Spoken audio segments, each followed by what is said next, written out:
Welcome to the Arlington Street Church podcast. Founded in 1729, Arlington Street continues today as a gathering place for progressive people of faith in the greater Boston area and beyond. We are located at the corner of Arlington and Boylston Streets, across from the Public Garden in Boston, Massachusetts. Please visit ascboston.org for more information about this historic Unitarian Universalist congregation. Arlington Street Church, gathered in love and service for justice and peace. The Onion reported this stunningly cringeworthy satire called "Man on Cusp of Having Fun Suddenly Remembers Every Single One of His Responsibilities."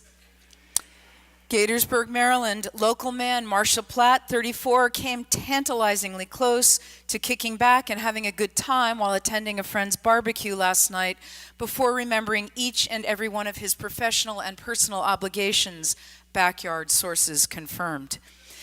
While cracking open his second beer as he chatted with friends over a relaxed outdoor meal, Platt was suddenly reported seconds away from letting go and enjoying himself when he was suddenly crushed by the full weight of work emails that still needed to be dealt with, looming deadlines, and an upcoming wedding for which he has yet to buy airfare because of an unresolved issue with his Southwest Rapid Rewards account. "It's great to see you guys," said Platt, who had been teetering on the brink of actually having fun and was now mentally preparing for a presentation he had to give on Friday and compiling a list of bills that needed to be paid before the 7th. "This is awesome." "Who made this guac?" said Platt, who almost let himself take pleasure in the beautiful evening with his closest friends, but suddenly remembered a medical bill he thought might now be overdue, and the fact that he needed to do laundry tonight, and that he'd been with his girlfriend for over 5 years, and that while everything was going fairly well, he felt overwhelmed by the prospect of marriage and the mounting pressure to propose. "It's delicious." "Hey, I have to get going," said Matthew Platt, who could barely recall anything that anyone at the gathering had said the entire evening. "This was great, though."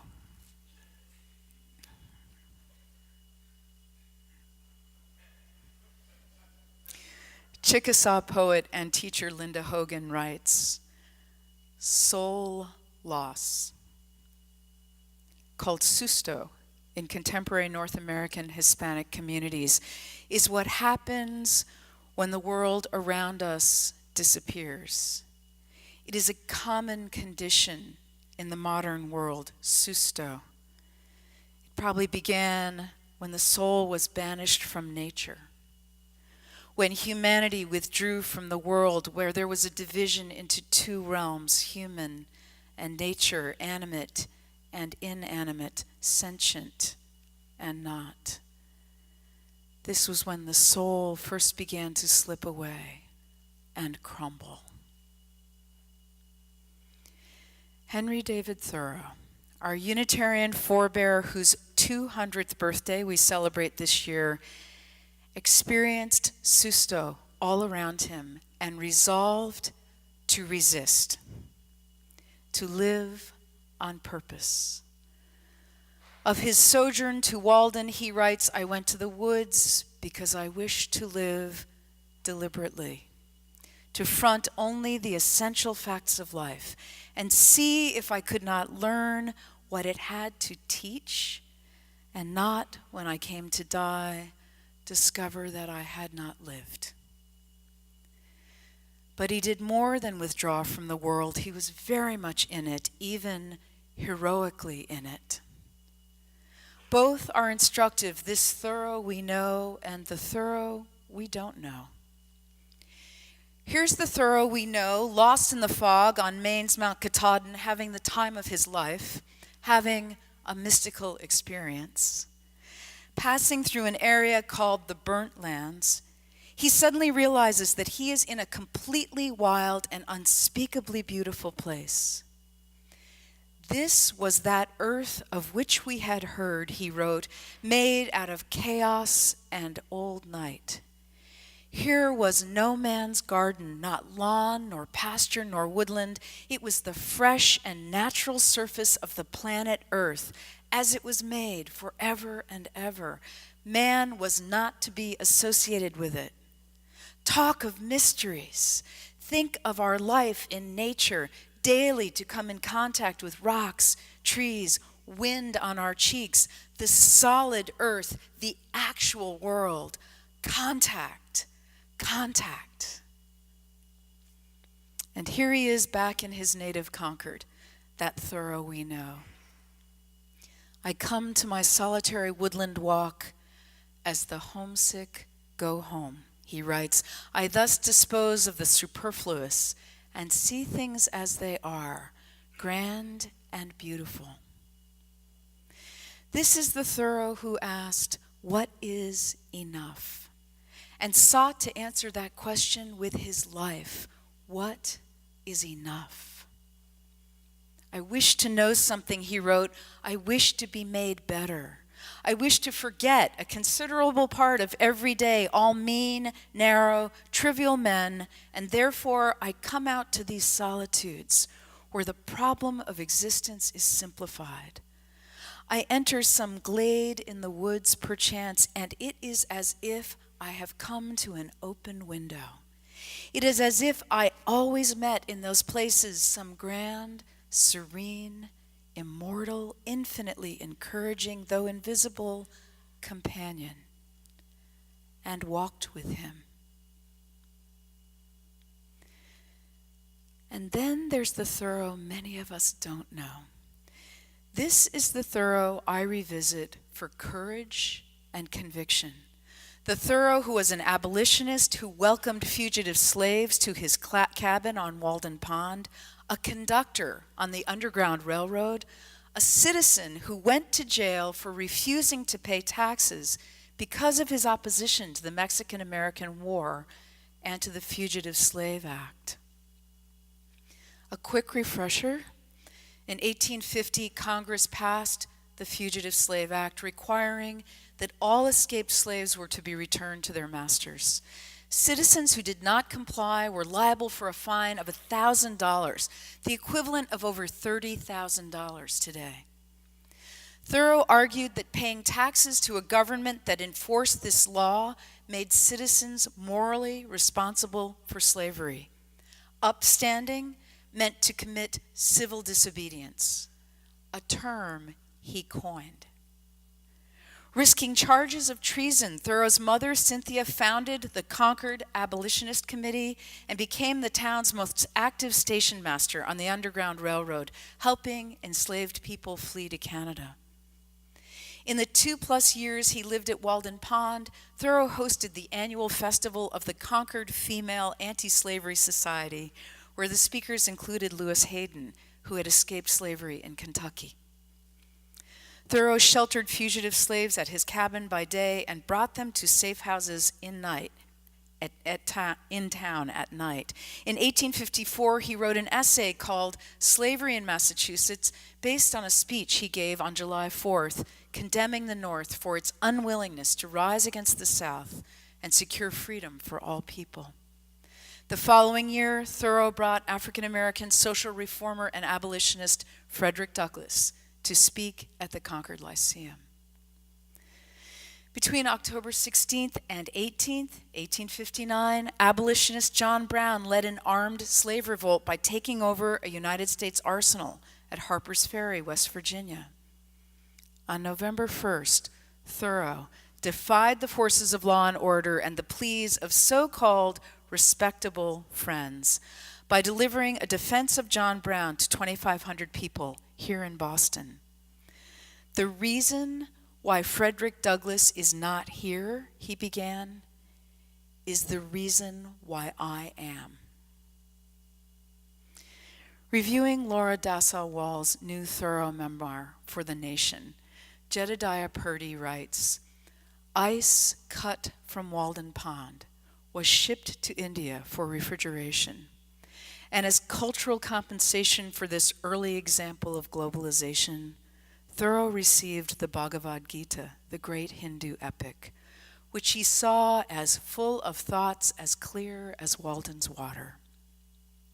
hoeing weeds from his bean field. Thoreau knocked his blade against buried arrowheads and thought of the first inhabitants of that place, still remembered in the soil.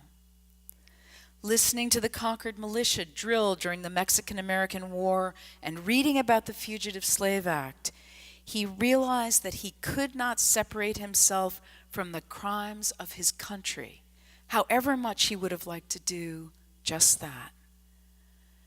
And so the naturalist and writer who modeled himself on what he took to be the Hindu ideal of the renunciate holy man became an activist because he could not help being a citizen, and because, as a citizen, he could not help being implicated in his country's intolerable wrongs. Thoreau concluded that nothing could be seen whole if it were viewed in isolation from everything else. 3 times a week, as high school seniors in Concord, a class devoted to Concord authors follows our intrepid teacher, Dr. Marilyn Nickerson, out to Walden Pond. She marches us through the woods and around the pond, and sometimes into the water, tracking Thoreau with his book as our guide. Many years later, following extensive back surgery, an elderly Dr. Nickerson sets as her rehab goal a walk around Walden Pond. We head out on a cold morning in the early spring only to find the path to Thoreau's Cove underwater. I step ahead of her to survey the rough boards that have been laid across the worst of the flooding, then turn around to face her. My teacher is undaunted. She reaches out to take both my hands. I back onto the first board. She follows. And in slow motion, we salsa our way through the flood. Her face is a study in concentration. Yet ever the teacher, she looks up at me for a moment. Contact, contact. It was Dr. Nickerson's last time around the pond. Perhaps a year later, as I sat at her bedside, she reminded me that Thoreau, at the end of his life, was asked by his aunt if he had made peace with God. He responded, "I did not know that we had ever quarreled." Dr. Nickerson slid her arms across the coverlet toward me, and once again I took her hands in mine. "Contact," she said. "Contact." Beloved spiritual companions, poor Marshall Platt was undone at a barbecue, torn between uplifting joy and the crushing weight of responsibility. Henry David Thoreau invites us to another way of life. May we remember that nothing can be seen whole when viewed in isolation from everything else. May we become activists because as citizens we are implicated in our country's intolerable wrongs. Let's be present and accounted for, no to susto, to soul loss, and yes to courage and conviction. And may we talk of mysteries. It is as if we always walk with some grand, serene, immortal, infinitely encouraging, though invisible, companion. Contact. Contact. Amen.